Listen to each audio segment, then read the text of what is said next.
What is up, everybody? It's Dr. Vibe here, host and producer of the award-winning Dr. Vibe Show, the home of Epic Conversations. I'm the host of Epic Conversations, 2018 Innovation Award winner given out by the Canadian Ethnic Media Association.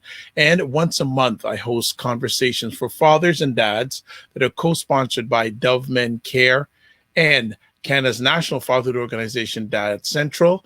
And as always, I like to say you're blessed, highly favored, a magnet for miracles, and a solution for someone's problem. Many times people say you are just on the go, on the go, on the go. Well, I'm nothing close to the gentleman we're going to be sharing with us this evening. Oneil Knight has built multiple businesses over the last 10 years and spends a great deal of his time leading and mentoring young entrepreneurs.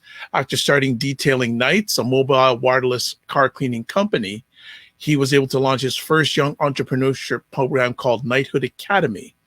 Knighthood Academy was designed to help at-risk youth in the community develop their leadership skills through an entrepreneurial bootcamp. Various youth with multiple barriers have accessed the program, ranging from high school dropouts, past gang members, and those recently released from detention.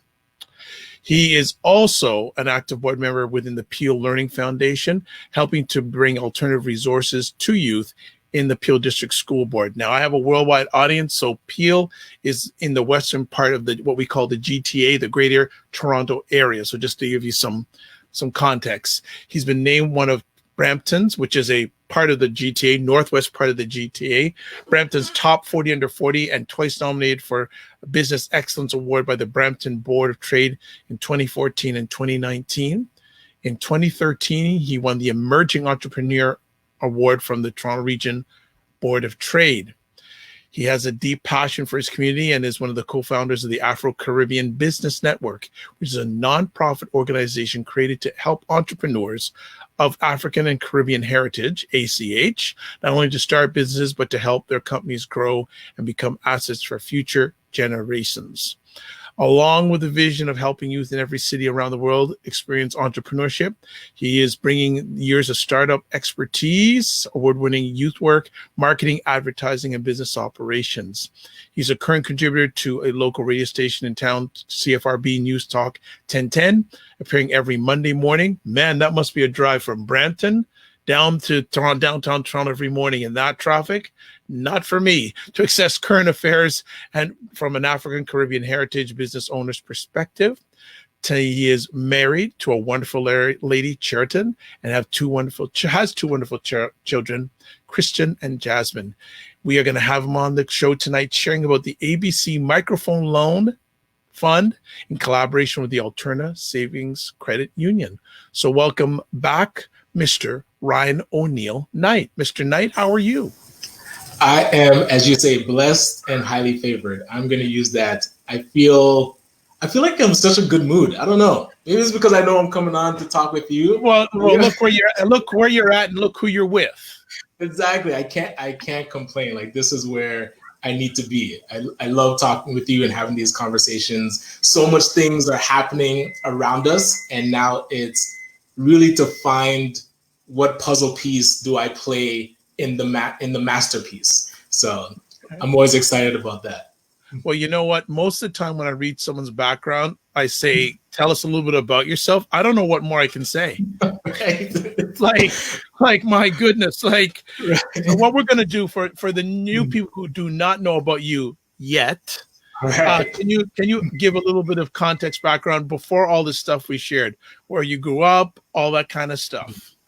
Sure. I mean, born in Toronto, St. Joseph's Hospital, grew up in the Jane and Finch area, specifically Shoreham, and then I moved again to Keelan Wilson area and went to Ancaster School. And then when I was 7, moved to Brampton. So now been in Brampton for about 30 years. And thank you for dropping the map, letting people know we're northwest of Toronto. Yeah. When you have a worldwide audience, I have to sort of give some people some, visual map guidance, Yes. And I feel I want to change the narrative of Brampton. A lot of times, even when I would travel and they'd ask you, where you're from? And you're so conditioned to say Toronto so that people know where you're actually somewhat located. I want to start saying Brampton. And then when a person asks, where's that? explain it to them. It's like, yeah, we're just outside of the city of GTA, and go into a conversation about Brampton. I mean, we're the 9th largest city in North America. We need to start acting like it. And What? People don't know. What? We're over 600,000, just our little Brampton. Yeah, like I go to Brampton now and there's no land. No Dude, open land. it's all developed. Yeah, it's wild. Oh my goodness. And Well, it's a progression, right? yeah, it's been so you've seen the city grow. Yeah. And I mean, because I was there when we moved there, it was about 300,000. And so we literally seen it double in the span that I've been there. And Wow. learning about the deep roots of Black inhabitants in Brampton, it goes back to the 1800s. And these are things that they don't teach you in school, just the history of your own city. I would have loved to know that kind of lineage and learn more about it. Sure. So as I'm learning now, it's awesome to uncover these things. Where did you get your foundation for being an entrepreneur? Ooh, good question. I know my dad would always drop the seed of, hey, if you want to be rich, start your own business. You want to control your own destiny, start your own business. And, I really didn't know what an entrepreneur was. In high school, they never talk about it. So when now, you do kind of your side hustles. I remember when I was going to school for accounting, my finance teacher hired me as their bookkeeper. And so that was the first business that I started. And I didn't know I was to call myself an entrepreneur. I just realized that, hey, I'm learning how to do bookkeeping. I can do this person's books and get paid for it. I had to learn how to invoice. I had to learn how to, create a schedule, go into people's receipts and organize all these things you're learning on the fly. If somebody had told me in high school that, hey, what you are doing or what I feel like you might be good at is running your own business, I would be on a completely different trajectory. And that's what we really try to instill into these youth right now that are in school, to just expose them to the ability to start your own business. Because when you start thinking about business operations and business ownership, you move through the world differently. And I talk about my daughter all the time. We wrote a book together and now incorporated Jazz and Dad Inc. So the book is called Jazz and Dad Start a Lemonade Stand. And so now incorporating us as a business and showing her that, you don't have to ask dad to buy you stuff. You can actually generate your own income and then use that money. We took like $100 out of it that she can use as spending money and not feel guilty about it, not have to beg her parents and have to go through that whole song and dance. She has this money, she can go spend it, and the rest we're saving for education.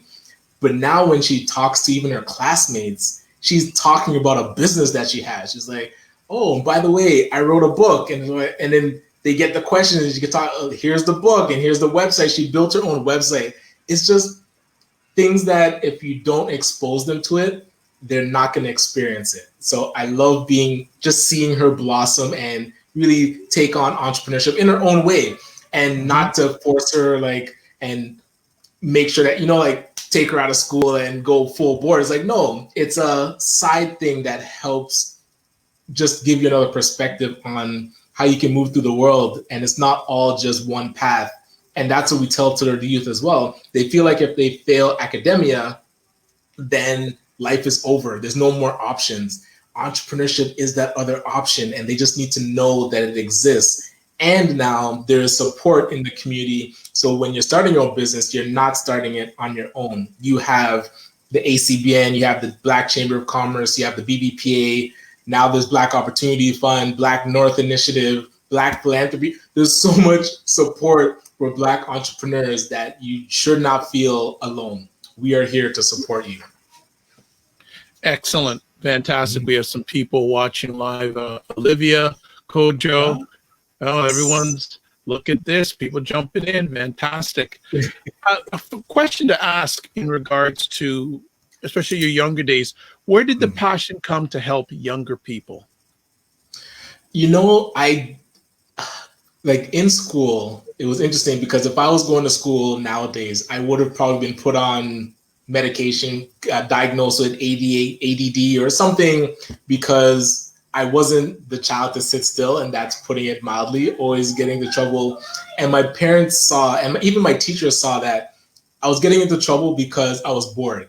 So now going through school in grade 9, I realized that, okay, I think I need to put some focus on school. I went from public to Catholic. Really, it was almost like faking it to make it. So I said, I'm going to be a nerd. I am going to study, wear my cardigan, I wear my uniform, and then going through that. I hope one day we see pictures of that, by the way. I wonder if somebody will come out with this sooner or later. But yeah, like true nerd.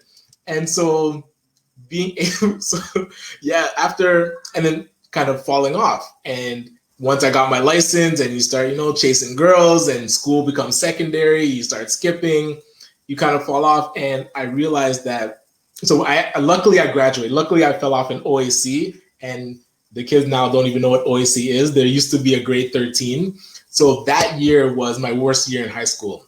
And it was lucky that it was that year because I still was able to graduate. But that's when I started getting in trouble with the law. And then over the next few years, you're going back and forth with your probation officer, and he's telling you, why are you here? You have so much potential. So you're hearing that over and over again. And that's a path that youth are going through right now. So I didn't start the company knowing that, I need to help youth coming out of detention. I need to find youth that are struggling with school or may have dropped out or are in conflict with the law. That was my path. I knew I went through that path, and it took both my parents to keep me out of jail. I remember the officer I was standing there pretty much being released, and my parents were with me, and he said, if your parents weren't here with you, you would be locked up overnight and the courts would just deal with you. So knowing that literally my privilege, my circumstance saved me from what youth are going through right now. And when I talk to these youth at the detention centers, and you realize that they were on the same path I was, and it's just like they made a mistake and now they're paying for that mistake. So when they do get released, they shouldn't be released into just trying to figure it out for themselves. We can now build systems and processes to support them so that we can train them while they're in and getting ready to be released. And as soon as they are released, they're hitting the ground running. They're not being released and then trying to find employment, then trying to figure out where they're going to live, what kind of supports do they still have. All those things should be taken care of before. And I mean, future vision is that when a youth does get into trouble, we're able to be an option instead of jail. We can say, like, listen, give them a chance to work with us or work through a program that the community creates to say, show them that an option exists to tap into their potential, tap into what those skills that they're already using right now, just in the wrong, you could say, wavelength or frequency. And when you use those same skills into entrepreneurship, now the sky's the limit. The ability to grow a company is infinite, and you can sleep better at night. Like, that's the story I tell when I go in there. It's like, I was mixed up in the wrong crowd, and you don't sleep well. And that's what resonates with them, because they're like, there's always something you have to look out for. And entrepreneurship takes you out of that mold, and you sleep so much better knowing, and then being able to then give back to the community, again, just adds to the fulfillment of your life. So being able to build this option, it just made sense because I came from it. Good stuff. I won't spend too much time on it, but I wanted to talk just briefly about the detailing Knights, the mobile washless car cleaning company. What did you learn, and how did that help you grow to where you are today, the detailing Knights experience? I remember my first mentor when I sat down with him, and he was a customer, and we cleaned his car, and afterwards he liked our process. He's like, oh yeah, it seems like you're pretty professional. You know what you're doing. You have good follow-up with your emails. Would you want business advice? And that was the first time anybody had ever asked me that. I was like, sure. I mean, I'll sit down with you. He was a person that sold his business for millions of dollars. And so you feel privileged to be able to sit down with a person that's done it. And he was like semi-retired. So I was like, I'll listen. And that first meeting, he asked me, have you called? So he asked me, who are my suppliers? He said, have you called the president of that company to ask them about like pricing? I was like, call the president? Why would a president even answer the phone? Literally, he found the number, called, and got the president of our main supplier on the phone, had a conversation. By the end of the month, we had reduced our supplier costs by 75%. And it just made me realize that entrepreneurs are all on the same level playing field. No matter what your background, there's really no barrier to starting your own business. I remember I borrowed $250 from my father-in-law, and a lot of my other family members supported the journey. And just starting from that, $250, that's something that we can support anybody to start their own business. And now it's even cheaper. You can put up a Wix website like my daughter did for free, and it walks you through the whole process. And now you can sell stuff that you're talented in producing. So all that to say, it's like, there really is no excuse. And so being paired up with that initial mentor to expand my perception of myself, to show me that I do belong. I am a businessman. I'm not just a Black kid that came from Jane and Finch and Keelan Wilson. It's like, now when you walk into a room, you are on par with, like, I'm the CEO of my own company. So you can talk to other CEOs of other companies and not feel intimidated. And that's where I feel like that mindset change allowed me to now start teaching it to the youth, because that's the one thing that's missing, is they have stopped dreaming. And like you ask them, where do you see yourself in 5 years? And a lot of them will say, with a minimum wage job, or sometimes as cryptic as it is, they'll say alive. Like, I just want to be alive in 5 years. And then you think about, acquiring a minimum wage job, you can do that within a couple weeks. You have to like expand your mind into what can you conceive of that you can't see right now. But a lot of us, we were in survival mode. You are really just trying to make it to the end of the week. Even some grown adults are just going check to check, and they're not thinking further ahead. And that's what my mentor said as well. It's like, he doesn't just prepare for his children or even their children. He's thinking 4 generations deep. How does he build a nest egg that puts the great grandchild through post-secondary school, or has them set for life? Things like that I never even imagined was possible. So now that's what helped me take detailing nights from just me going out cleaning cars and in Brampton to now 2021, we're expanding across Canada in 12 cities and into the US, into every major city in the States. So that wouldn't have been possible if I didn't meet somebody to show me that it can be done. Okay, excellent. That's great. Well, I'm going to transition quickly to the ACBN. Yes. How did that start? Like, to me, it's not that long ago that you started that, and it's done such exponential great work in a short period of time. Where did the vision come to start the AfroCaribbean Business Network? Yeah, and really, as I was operating Detailing Nights, 2 things happened. One, we were looking to expand our company, franchise it across Canada and into the US. So this was a couple years ago. Well, actually, I would say 4 years ago. So ACBN started 2 years ago, approx. So 4 years ago with Detailing Nights, we're trying to figure out, okay, who in our community can help us with expansion? So you go to, I'll call them out. I go to the BBPA, go to the JCA. I went to the Jamaican consulate and said, this is what we're looking to do. And really the response we got is, that's not within our mandate. Like, we don't help entrepreneurs franchise. We don't help them expand. So I put it out to the network. I said, hey, meet with me. We're going to figure out how we can support business. And the second thing that happened at the same time is youth that were going through our program didn't have a local Black focused business support organization to tap into.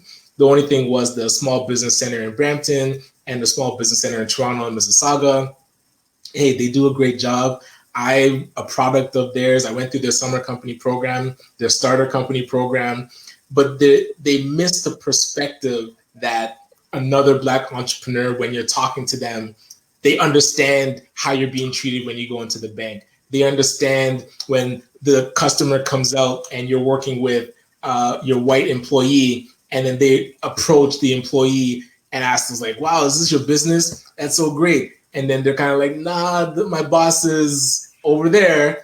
Or they're so excited that I've started a business. Like it's such a anomaly to see a Black business owner, and they don't realize how condescending it starts to sound, or they're like, man, this is amazing. I can't believe that you did. It's like, no, we should normalize that Black entrepreneurs exist. And this is what, it's kind of like a North American thing, because if you grew up in the Caribbean or you grew up in different countries in Africa, that's what you're seeing every day. So I love those conversations where you have with a person that moves here and they're like, why? Like, this is not new. Like, seeing Black people in professional situations or as entrepreneurs is not new. And it shouldn't be new here in Canada either. This is what I really feel like, if there's one thing that I become known for, or a legacy that I can leave behind, is moving the needle on the stereotype of how Black people are perceived in Canada. Just when you're approaching another Black person, I want that first thought to be like, oh, I wonder what business that person is running, and then let them prove otherwise. Instead, media has been very, very good at showing us the dark side of what they feel like Black people could like do in a negative way. So when you approaching another Black person, I'm talking about myself. If I'm approaching a Black person, the initial thought to me is something negative. I'm like, why am I thinking that? Why? And you're fighting against this like deep programming, and it's going to take a bit. I feel like it might not be like me being able to completely normalize it for myself, but for my children, my daughter sees me as an entrepreneur. So she already has that baked in, that it's possible for her. And now she's an entrepreneur. So to her friends, they at least can look at knowing, they will know a Black entrepreneur that was in their grade 3 class. Like, that won't be a surprise to them when they grow older and meet other Black entrepreneurs. So, I mean, I was telling somebody my mega vision is for us Black parents to all incorporate our children. Each child right now that is under 18 should start their own corporation and start to move different through the world. Because if you see how businesses operate and how you treat your business, you'll perceive things a lot differently than just going through the world trying to get a job. So that, I'll drop that seed. So if any parents are out there, think about incorporating zoning. Actually, if you do it yourself, it's like $200 and something. So if you go through the online portal, you can do it yourself, $300, and start getting your children to generate income for themselves as a business. Yes, generational wealth is a very key thing. And I'm a strong proponent that if Black people around the world are going to move forward, they have to control their media, they have to control their education, and control their business. Those to me, those are the three pillars. So I'm doing the media thing. Ryan's doing the business thing, and I think he's also trying to do the education thing. I would pitch to you, actually, you need a breakfast television show. Like, we should be seeing you every morning when we wake up. I received that. So we'll talk offline about being very serious. I'm sure that you have some ideas on how we could make that happen, so we can address that offline. Actually, and we're going to take some questions. We got a question in real time right now, which is really good, that I think some segues right into the 221. So Kojo is asking a question. This is interesting. He says, how has the drinks business going through COVID? But I think maybe I'm going to generalize a little bit more. How has Black business been dealing with COVID? Yeah, and this is where it gets tough being a resource for Black businesses, because you hear the good and you hear the bad. So with COVID, nobody was prepared for it. So now, trying to navigate the different ways that the different incentives that have come through, like the federal government, and then finding out that some businesses that did qualify on paper will still go into the banks and getting declined. I mean, CEBA, they had to do 4 iterations of CEBA, which stands for the Canada Emergency Business Account. So you can get the $40,000 interest free. And then not only were that people that were qualified getting declined, that I feel like was on the government and the banks, but there were a big chunk of business owners that just were not qualified.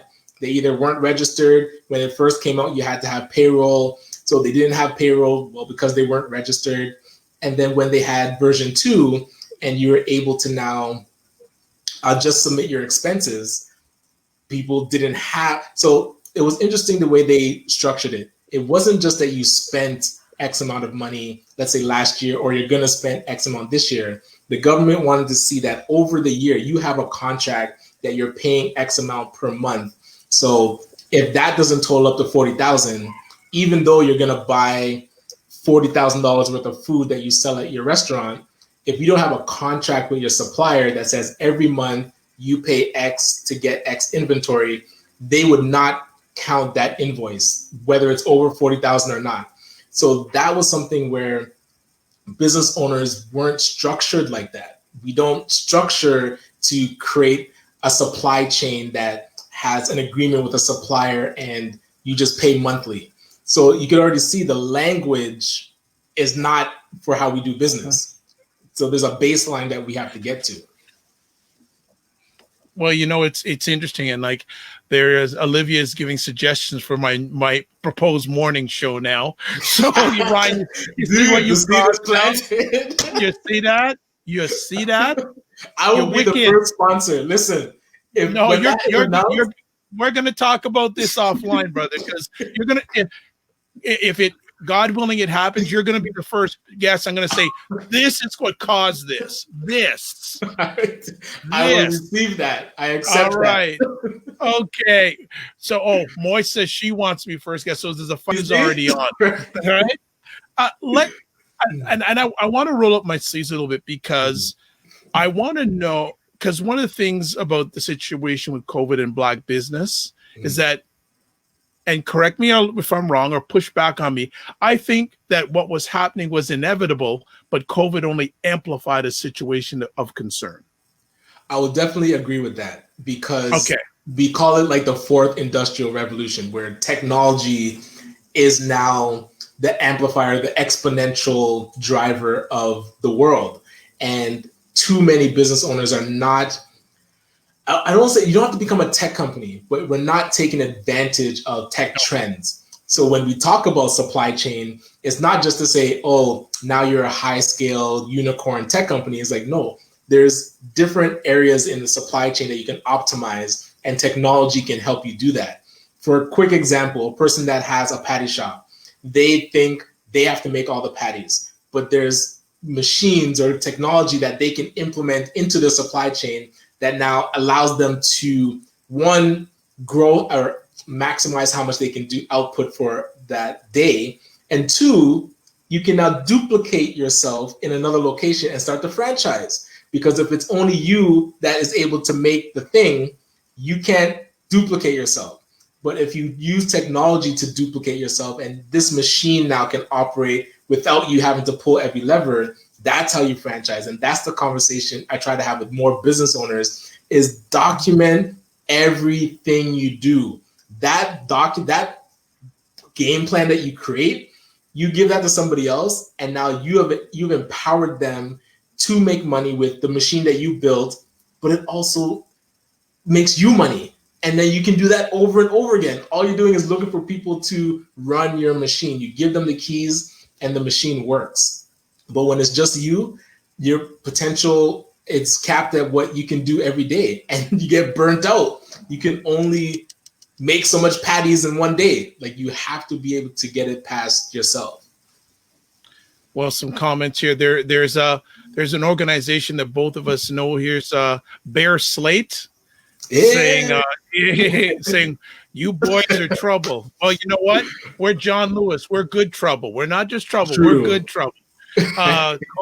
Kojo is saying scalability. Absolutely. Bear Slate again. Yes, make technology work for you, not work against you. Ryan, you are so right. Olivia says systems. Exactly. Boom. I have been exposed to organizations in the Black environment, profit and not for profit. And one of the concerns, one of the challenges I see that a number of them have is lack of process, lack of governance. And would you like to share a little about that? And people look at us and they marvel that ACBN has done so much in a short amount of time. And it was really because as I learned how to franchise detailing nights, I really just took that same methodology into ACBN. And again, we have not executed, I would say close to perfect, but there were things that we were able to put in place that allowed part-time volunteers to execute things bigger than the 7 of us. So when we put on a symposium and sold it out and it was at the BBPA, you have BBPA staff looking around like, you can see that they were not expecting us to put on such a good event. So that's where the business acumen helped the nonprofit structure. And so putting that process in place to say, okay, what's the org chart? Who's going to be in charge of what? Focus on what you have committed to, and then letting it run. So not trying to do everything, having team members that can take their little piece, and you flatten out the stress that typically one person is trying to do everything.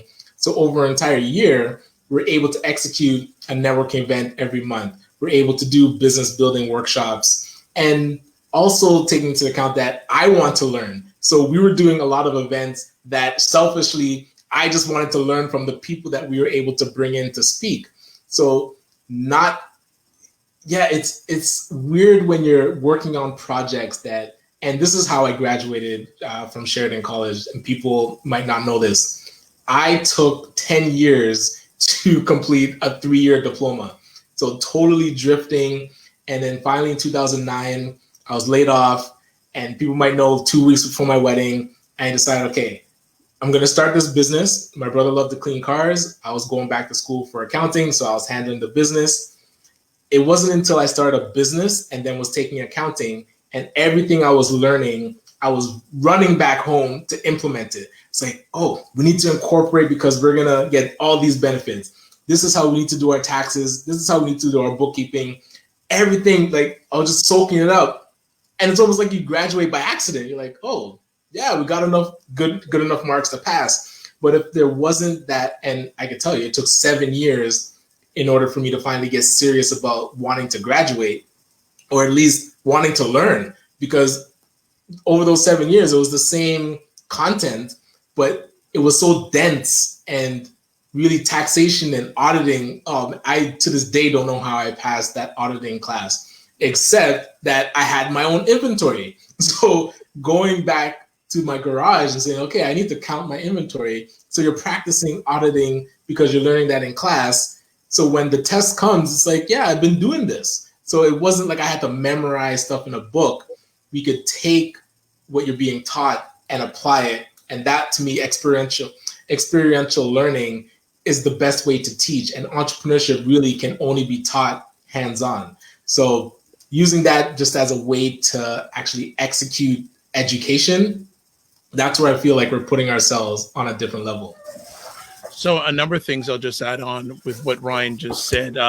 I tell entrepreneurs, you don't have to be perfect all the time. You have to be perfect at the right time. Timing, yes. Yes. and it doesn't have to be 100%. That's right. 90% out the door. Another huge thing is, I think one of the biggest things that's holding back entrepreneurs, ask for help. Big time.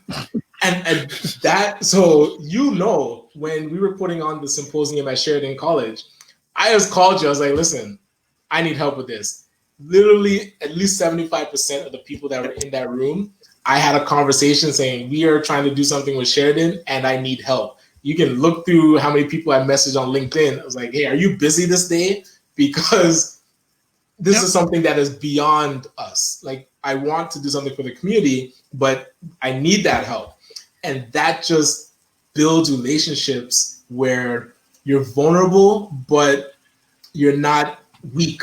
It's like asking for help is not a sign of weakness. It actually gets stuff done. No, absolutely. And Ryan had reached out to me. And the funny thing is that led to me meeting Bear Slate. Yes. That led to me getting a co-op student from Sheridan. Yes, see that? So all those things. So, and Ryan, again, it's people don't realize that I tell people I don't like connections.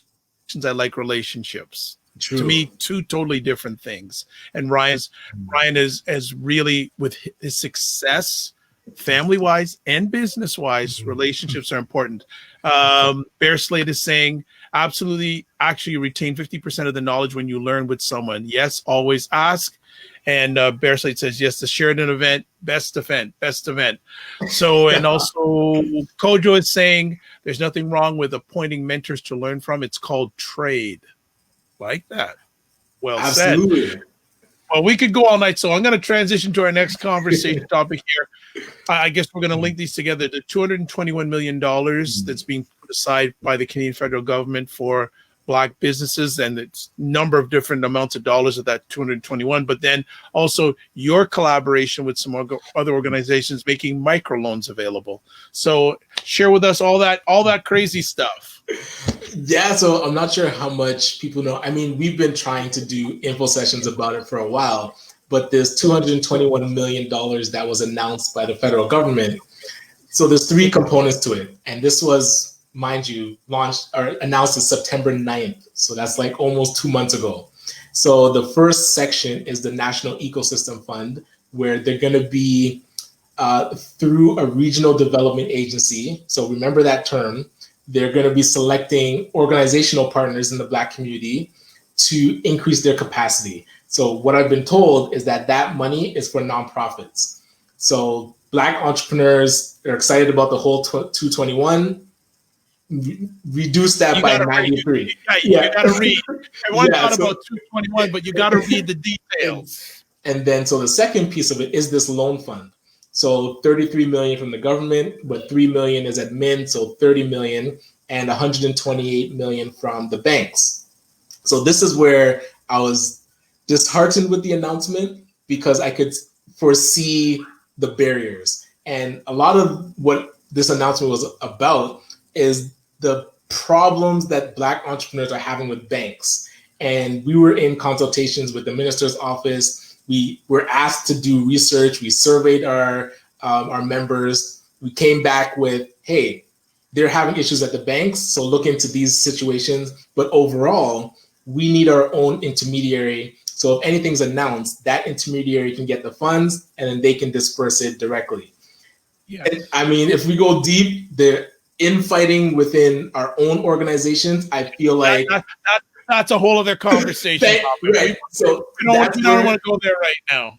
But that's what allowed them to partner with the banks. So now they're like, oh, we're going to release this announcement in partnership with the banks. And that now has become a bottleneck. So, but it shouldn't have been a bottleneck, because the government has its own 30 million and the banks have 128. I was saying, just run with what you got. That 30 million, put that out, and then let the banks come on board afterwards, because that would put pressure on them to say, hey, you committed to this thing, but like, we're already moving forward. So, okay, I mean, out of MP Greg Fergus's mouth, he said 6 months. Don't expect anything to roll out for 6 months. These things take time. I'm fine with that. At least we have a bit of a timeline. But now the loan fund is from 25,000. So the loans will be 25,000 to 250,000. Our research was showing that entrepreneurs needed between $500 to $15,000. So even when it does get released, there's going to be a gap of entrepreneurs that what we were finding, they just needed help getting to baseline. So that could have been incorporating their businesses or registering their businesses, getting coaching, getting their financial statements in order, getting their bookkeeping up to date, getting their tax filings up to date. So that could be $1,000, maybe even $2,000, and now they would qualify for SEBA. So just spending $2,000 would actually get you access to $40,000. So this is where that gap that the loan fund that the government has announced is going to miss those folks, and they'd have to now come up with a way that they need $25,000, which is counterintuitive. So we were able to partner with Alterna Savings, actually our co-working space Empowered for X, SETSI, the social economy through social inclusion, and Dream Legacy Foundation, we were able to now create our own microloan program. And what I'm really excited about is that we're going to be able to house this program in a business development hub for Black entrepreneurs, thanks to Isaac Olawolafe from Dreammaker, because he built a hotel that is empty. So now we can actually repurpose this building that is new into the first ever Black focused business development location for us to amplify what we're doing, change our mindset, become more confident, and move through the world with strength. I always call it moving from offense or defense to offense. We've been on defense for way too long. It's time for us to go on offense. You are reading my alleged mind, Ryan, in regard to that, because one of the things I was going to share with people is be on the offense. Boom. We got to shift. Be on the offense. It's so important to be on the offense. And I think a lot of people have to, a lot of it is mindset. And I think another thing too is people have to distinguish between investment and expense.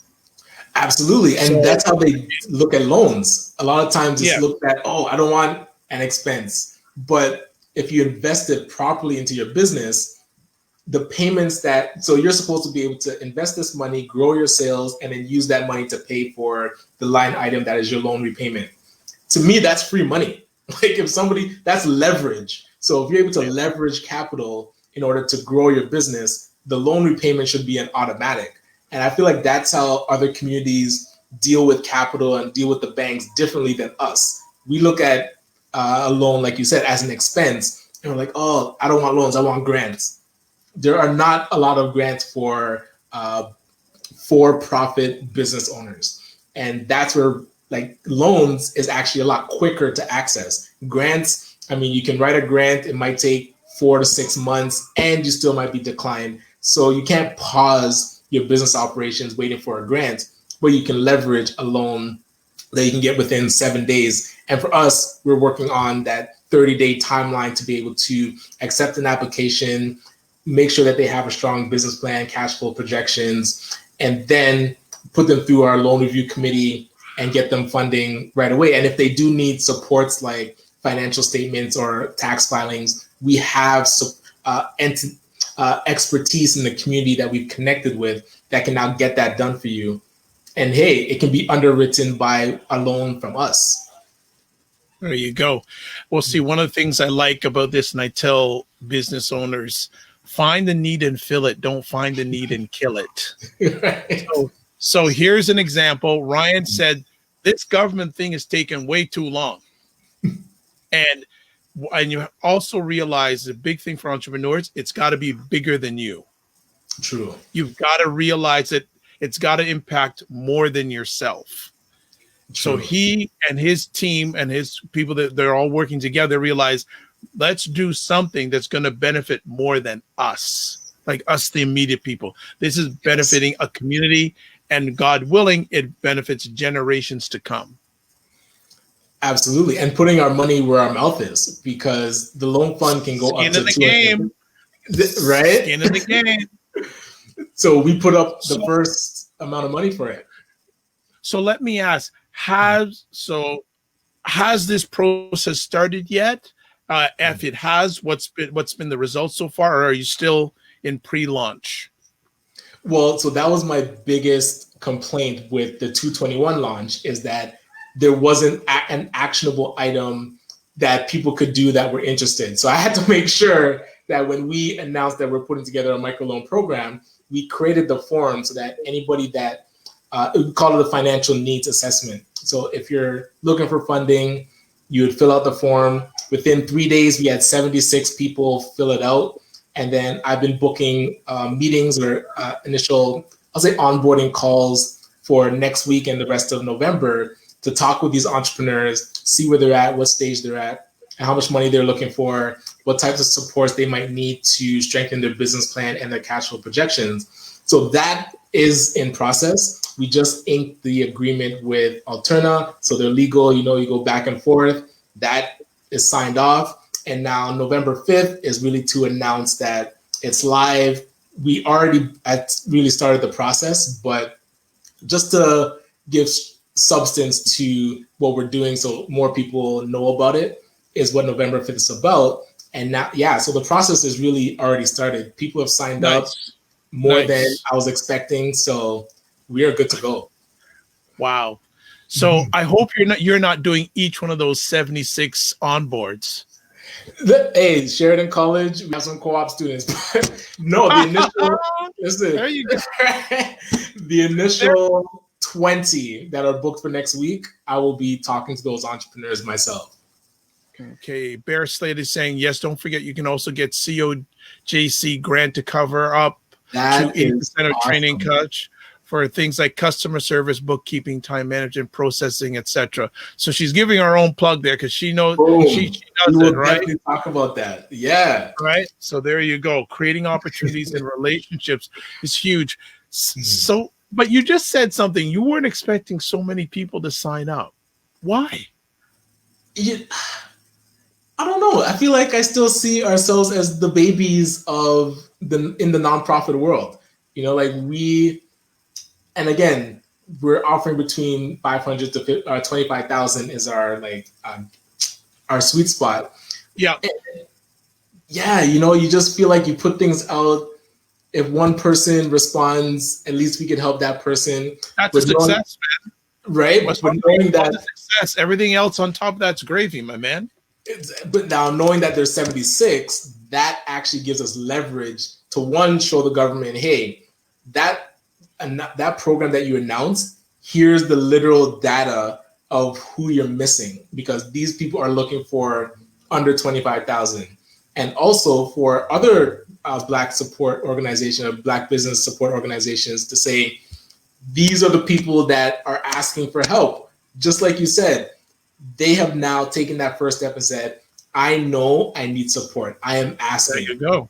Now it's on us as organizations that said out loud and in our mission statement and in our vision statement that we are going to help Black entrepreneurs. Boom, we have our marching orders. Whatever it takes, let's get it done. Like, there's no excuses. So, right, like you said, roll up your sleeves, right? Yeah. So there's grab the loan and train your people. And then if you qualify for the grant, boom, it gets reimbursed. Absolutely. Absolutely. That is fantastic. What did you, when you started the network, did you see this vision? I didn't see it going down this path. And really, to be honest, I saw us getting absorbed into the BBPA because we had that conversation with Nadine. I was like, hey, I know, well, you said that you're looking to expand. We started something out in Brampton, Peel. So if you ever want to come out to Peel, hey, we're happy to represent you. So I know they have like a massive national plan, but even right now, it's like we positioned ourselves to action things. So an announcement with no work plan, they could have said any number. Nothing has flowed out. So for us, even though it's small, knowing that we can roll out something, like you said, starts the momentum, and then we can build off of that. It was our announcement that Isaac saw, and he's like, oh, you know what? I feel like I can add to what you're doing. And now other organizations, the Black Opportunity Fund that had their town hall yesterday, they're now saying like, okay, this is something that we can rally around. So really getting this type of support, if we were just also waiting for the government to say, oh, it's been 6 months, hey, we're releasing the application, and then we decide to work on something, we would have wasted 6 months. And I feel like we've wasted all this time since March to really support Black entrepreneurs. There was no COVID emergency relief for Black entrepreneurs. No, there was none. It's too late to call anything emergency relief. Right? You missed that window. So now telling a person, oh, sorry, what was it? No problem. Telling anybody that they have to now plug in my computer before it dies. No problem. Yeah, telling a Black entrepreneur that they have to wait another 6 months. When we did the initial survey, there were 6 entrepreneurs that qualified on paper for SEBA, but went into the bank and were declined. Those are the 6 that we said to the government, listen, you need to help these 6 because they asked for the help and they're being declined for whatever reason. The bank is very vague. 2 of those businesses have gone, 2 of those entrepreneurs have gone out of business in the time that we've been waiting for the support. So when you tell me the pat on the head and be patient, don't expect stuff for 6 months, yet you see other programs get rolled out within weeks. CERB, the emergency relief benefit, was literally a landing page on the government website. You check a few boxes, you attest that what you checked off is true, you put in your banking information, and 3 days later you got money into your bank account. Sign the Black community up for that. Make another page and we will put us through the exact same program that you already have. So I don't buy that we have to be patient. They're able to do things quickly. It's just when it comes to us, it's always, we have to do this right. We have to make sure not to get this wrong. It has to be, we need as many consultations as possible with all of the Black community. I feel like the government's treating us wrong, and I'm finally cluing into the game that they're playing. It really clued in when they announced the $25 million that was going to support for the UN Decade of African Descent. It was announced 2 years ago, and then in April, it was announced again as if it was something new. So show me that you can roll that out before now you're talking about 221 million, where if it takes that same path that the UN Decade money took, we're not going to see anything for 2 years. So are you really here to support Black entrepreneurs? I feel like their actions can definitely be the proof instead of us trying to always just sit patiently and wait. Oh, I think we might have lost Dr. Vibe. So I will continue. There was another section of the 221 million that I forgot to touch on, and that's the Knowledge Hub. So they are putting 6.9 million, and I believe like 1.9 million of it is admin. So $5 million is going to go into this Knowledge Hub. And the Knowledge Hub is designed for institutions to partner with the Black community to do the data that's needed, or the data collection and the research that is needed in the community. And for us, we're focusing on the Black entrepreneurs. What's the landscape? Oneil Henry, she's doing great research already. So really figuring out how to partner with anybody else that is in the space doing research. And for us, we're connected more with Sheridan. And I know she's connected with other institutions. So hopefully when this funding comes out, we're now able to pool it into our own version of Black Stats Canada. I mean, StatsCan has the resources to create something like this already. So, I mean, hopefully they just take it on and we can use that 5 million to actually go into entrepreneurs' hands. But if not, if we do have to do the research with it, we need to create that independent body that houses our data so that any types of reports that we need for us, we can generate it ourselves. That is the rundown of the 221 million. I feel like we need to start doing stuff for ourselves. We should stop relying on the government, because this game that they're playing, yes, what's that? The new ecosystem. Yeah, the National Ecosystem Fund. That is what they're saying should be announced within 2 months. And this is something very key. So if you are running an organization and you're looking at applying for the resources coming through, or to be a partner with the National Ecosystem Fund, I was saying before, the regional development agencies in Southern Ontario, that is feddev. So we need to start developing relationships with these types of entities. I would call feddev, introduce yourself. We're trying to work with Sheridan College to do workshops and info sessions about what does it take to write a grant or write an application for feddev, because it's a lot different than maybe other grants that we've written before. So really getting comfortable with this entity, since they are going to play a big role, and they might even be the entity that disperses these loan funds. Because I asked Minister Mary Ng, for the loan fund, are we going to be applying through the government, or are we going to be applying through the banks? And she mentioned at the announcement that it will be through the government. So if it's through the government, most likely it would be feddev again stepping into that role. So, hey, when they released the RRRF, which was the Regional Recovery and Relief Fund, you had to be incorporated. They put priority on manufacturing, tourism, and high tech, like tech companies. So that might change since we're focusing on the Black community, but still, these are things that typically they prioritize. So if you're not in that realm, it's going to be difficult for you to navigate feddev. You can't go in cold. So building that relationship, and if they're handling the loan fund, again, call them, understand their processes, get somebody's name there that you can call and ask questions. Don't start cold 6 months from now when the entire program is rolled out.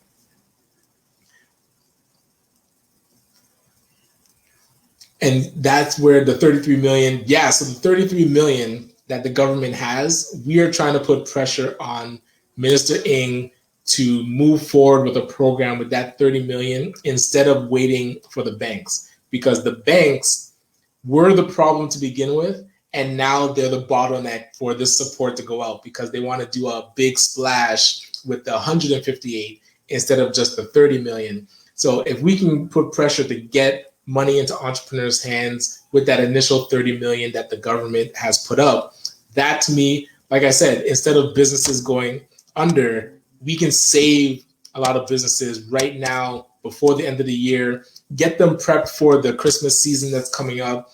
That announcement on September could have supported entrepreneurs to stabilize to now get into their peak season and help them to pivot in case that business that they're in is not viable.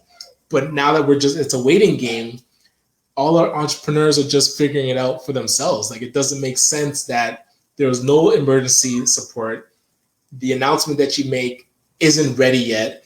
And we heard from MP Greg Fergus that it was announced without the plan. Like, we're building the plane as we're flying it. So these are things that we have to take them at their word that it's going to be slow. And I do understand that there's bureaucratic red tape or what have you. And that's something that we have to eat. Within the 6 months that it's going to take them to do their own thing, we now are able to put together our own supports. Like I mentioned earlier, ACBN was able to put up initial funds to start this microloan program. We're going to be reaching out to additional investors to make sure that the loan fund is as healthy as possible. Yes, I can actually get you, if I put in the chat, if you email me, so my email is ryan.knight@acbncanada.com, or you can add me to WhatsApp. I'm pretty responsive on WhatsApp with my phone number 647-225-3309. I'll get you the contact for Susan Henry, that is the community investment manager at Alterna Savings. She's very responsive, very open to support. She's the reason that we were able to put together this microloan fund. It was a 2-year conversation that we were able to now just execute because we saw that the need is there. We need to support Alterna. They're fighting for us to piggyback what they've already built instead of us trying to rely on the big five that don't have a microloan program. At least they don't have one in Ontario. Alterna does have one. So let's work with an entity that is actually supporting the community more than the big banks that just look at us like a spreadsheet data set. And, I was about to say something. And up to 6.5 million for the knowledge hub. Yeah, that, and again, that isn't technically for Black entrepreneurs. So really the only support that came out was the loan fund. So unless, I'm hoping that the National Ecosystem Fund, they can turn that into a granting program once they select their partners. That, again, the details aren't there. And I was glad that Nadine was the one that wrote in the Toronto Star for the Black Business Professional Association, the BBPA, that the government is going slow. This isn't what we signed up for. I know that they were part of the conversations, and this isn't what was proposed. We were proposing emergency support for Black entrepreneurs, and this has turned into more of a glorified announcement. and nothing is rolling out, no details, when it's very easy to create a sign-up form and tell people that we will get back to you within 24 hours or 48 hours. These are things that, as a business owner, it seems simple, but for government, it seems like it's not on their radar. So, hey, agreed, Nicole. That is exactly the point. Like, they are part of the financial institutions that are putting into the 128 million. So now they're the only one that has a program that allows the community to lead applications. They're allowing ACBN, they partner with us so that we can do the intake, we can do our own assessment, and we can approve. And then you go to Alterna to, if you don't have an Alterna business account, you would open one, and now you get your funds. And Alterna just tracks the payments and you get your business account. No other bank I've seen in Ontario allows a community organization to lead the process of intake, assessment, and approval. And the bank, I mean, Alterna's still in the fine print. They can veto a loan that they see that is like ridiculous. But really, they're there to take our word that we have worked with this entrepreneur and will work with the entrepreneur over the life of their loan, so that the probability of them defaulting on the loan is as low as possible. Like, that's what we really stake our name on, is that if we approve you, we have now, one, vetted your business plan, helped you with your financial modeling, helped you with your cash flow projections. And after you get the money, we're going to work with you for 12 months to make sure that you're hitting your milestones, and any supports that you need from experts in the community, we're going to be able to connect you with them. And that includes bookkeeping, accounting, marketing, what have you. And again, that call out to our community, if you are an expert that can support businesses, make sure you get in contact with me. My email again is ryan.knight@acbncanada.com. And my phone number is 647-225-3309. Be sure to be there on November 5th. Where do I have to be on November 5th? In front of your computer. You're going to be broadcasting from the new Black Business Development Hub and doing a virtual walkthrough so people can see what it's like. And yeah, just letting people know what's happening, and then it's time to get to work. So, and my apologies on my end for the technical challenges, but I found a way, and I'm back in black, as you can see. I'm back in black, right? So we find a way. Like a good entrepreneur, you find a way. I know we're ending up the conversation. So Ryan, I would like a call. This is my question for you: a call to action for the government first. So I'll do it one at a time. So what's your call to action to the government, since you like them so much?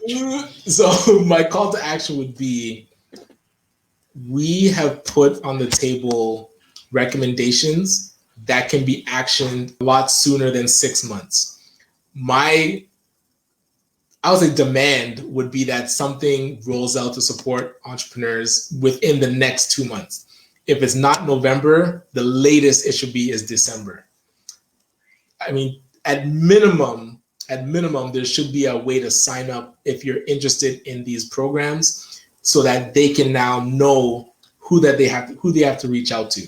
So tomorrow, they should be able to create a form like that. And within the next 2 months, I would say within a month, they should be able to roll out some sort of funding to Black entrepreneurs that do need it, emergency support for entrepreneurs should happen within the next month.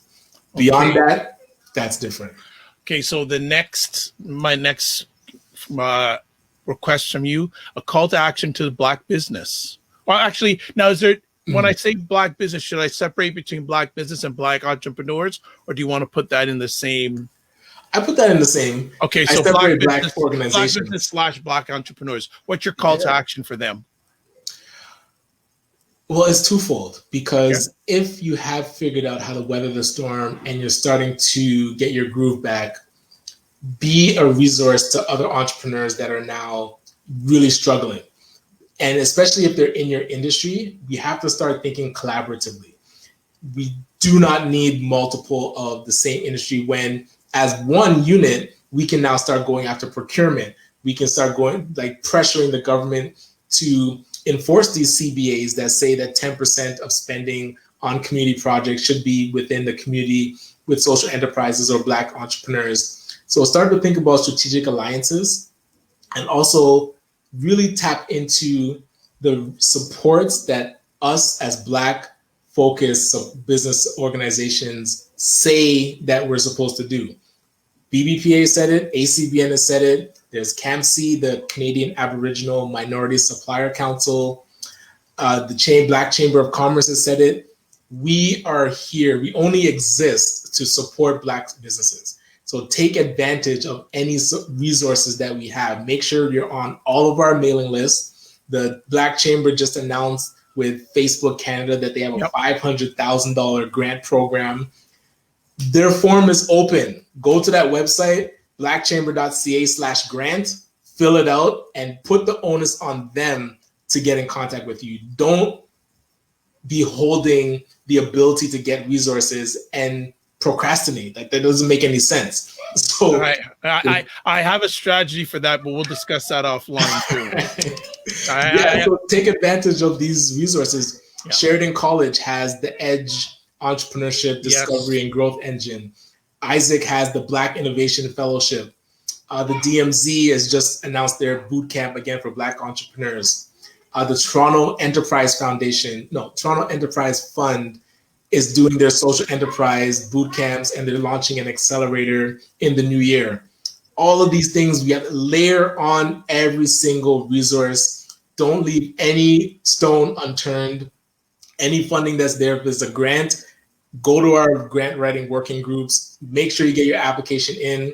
The Red Cross one is due today if you're a nonprofit. I apologize. Like, you have literally 2 hours to get it in. But there's a lot of things out there, and we found that a lot of entrepreneurs don't know about them. So education. Once you do know, don't let it miss. Don't miss it. Like, don't miss. Well, I'm a firm believer. I say to people, the more you know, the more you need to know. And lifelong learning. You never know everything. Going into every day, knowing that there's something to learn, that's the way that we should move through the world. We can't move through the world as an expert. We move through the world as a learner. And if you are an entrepreneur, make sure you hire some people that are smarter than you in some areas, and don't get your ego out of check by doing that. Absolutely. Humble yourself. It's like, listen, pulling every lever when a person can do your accounting better than you can. I went to school for accounting and got my diploma, and I know better that I need to hire my bookkeeper, DGN. Shout out to RBFS. Yeah, shout out, and Celia and Ken from GMS.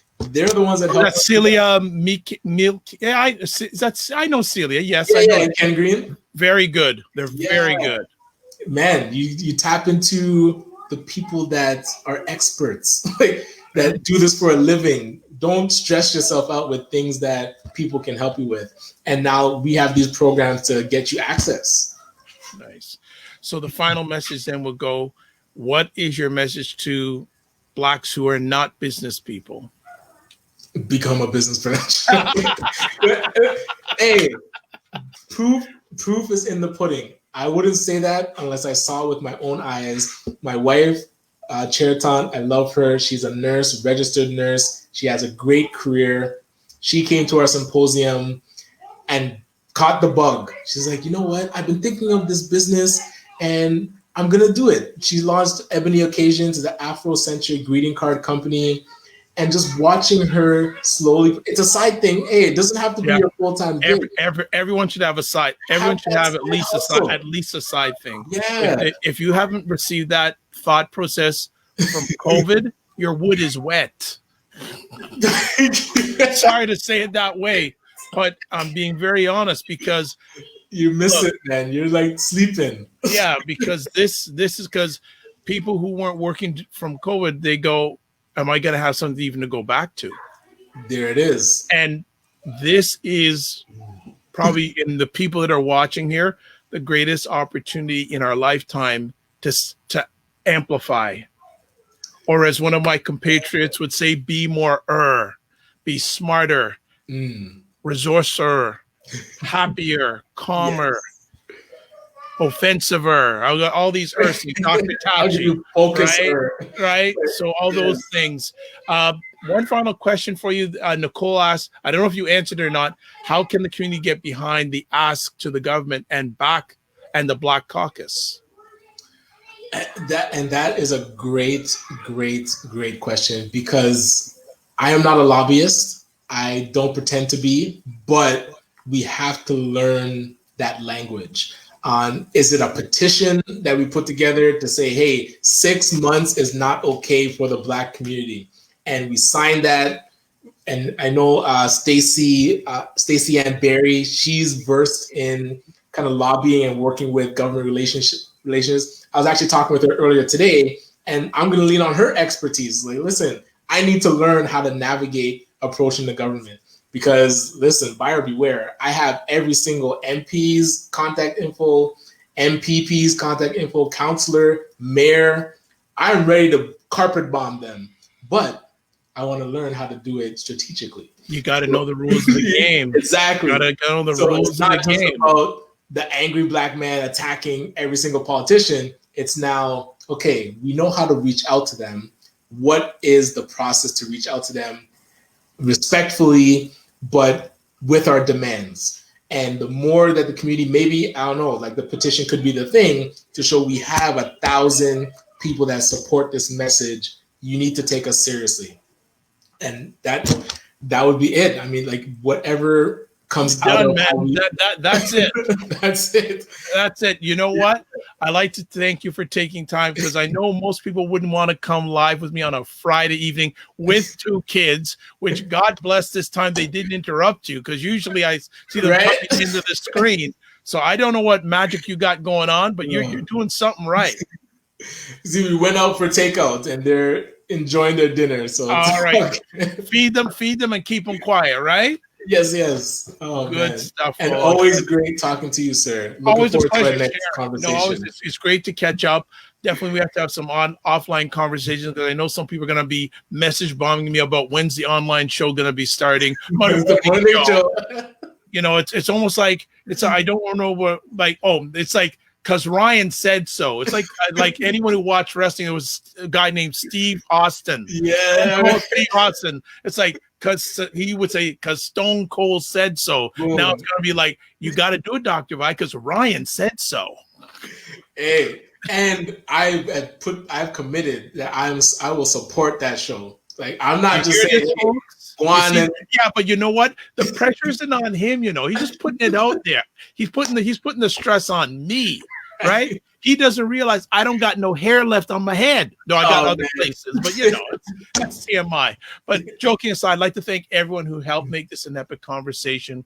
Kojo, Bear Slate, Moy,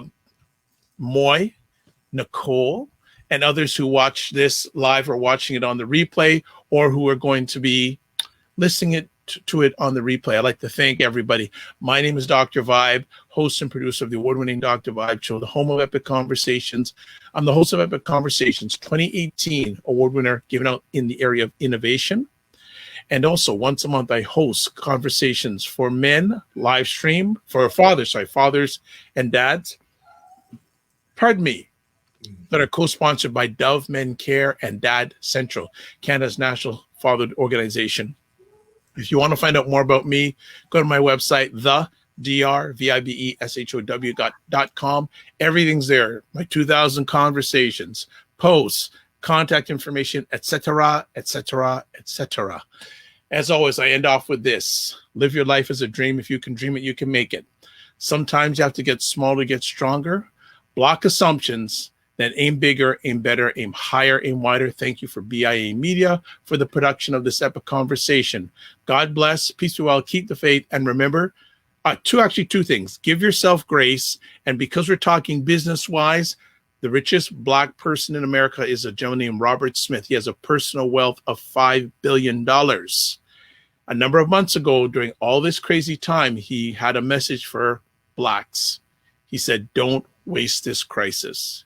So if you're able, don't waste it.